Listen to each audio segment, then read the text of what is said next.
इटावा से इस वक्त की बड़ी खबर आपको बता दें कि आज शाम अखिलेश यादव से मिल सकते हैं शिवपाल यादव। दोनों लीडरान के बीच होने वाली है मुलाकात। काफी यहाँ ज़िमनी इंतखाब को लेकर दोनों के बीच चर्चा हो सकती है, बातचीत हो सकती है।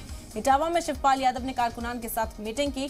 सफाई के एसएस मेमोरियल स्कूल के बाद हेवरा डिग्री कॉलेज के गेस्ट हाउस भी पहुंचे तो शिवपाल यादव और अखिलेश यादव के बीच मुलाकात हो सकती है। आपको बता दें कि इख्तिलाफ की खबरों के बीच गुज़िश्ता रोज ही समाजवादी पार्टी की ओर से मैनपुरी सीट पर इंतखाबी तशहीरकारों की एक लिस्ट जारी की गई थी कि स्टार तशहीरकार कौन होगा। उसमें 7वें नंबर पर शिवपाल यादव का नाम सामने आया, जिसके बाद से ही चर्चा तेज थी कि जो नाराजगी चाचा शिवपाल से है उसे दूर करने पर अब अखिलेश यादव काम करते हुए नजर आएंगे। मुलायम सिंह यादव के इंतकाल के बाद मैनपुरी की सीट खाली हुई और यहाँ पर इलेक्शन लड़ने के लिए डिम्पल यादव का नाम आगे किया गया है और अब यादव कुनबे की जो यकजहती है उसका मुजाहरा करने की पूरी कोशिश करते हुए अखिलेश यादव यहां नजर आएंगे। इसी सिलसिले में शिवपाल यादव से मुलाकात है।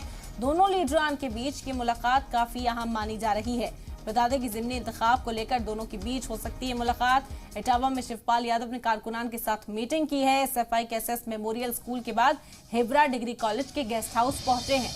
उधर डिम्पल यादव भी पूरी कोशिश कर रही हैं चाचा शिवपाल से बातचीत कर नाराजगी को दूर करने की और उम्मीद यही जाहिर की जा रही है कि इस इंतखाबी मुहिम जो इस वक्त तशहीर की जा रही है उसमें शिवपाल यादव बढ़ चढ़कर हिस्सा लेते हुए नजर आ सकते हैं। अगर ये नाराजगी दूर होती है तो मैनपुरी साख की लड़ाई है समाजवादी पार्टी के लिए। एक तरह से मुलायम सिंह यादव की ये सीट है, उनके इंतकाल के बाद इस पर ज़िमनी इंतखाब कराए जा रहे हैं और इस बाई इलेक्शन में अखिलेश यादव ने डिम्पल यादव को आगे किया है, अपनी अहलिया को मैदान में उतारा है।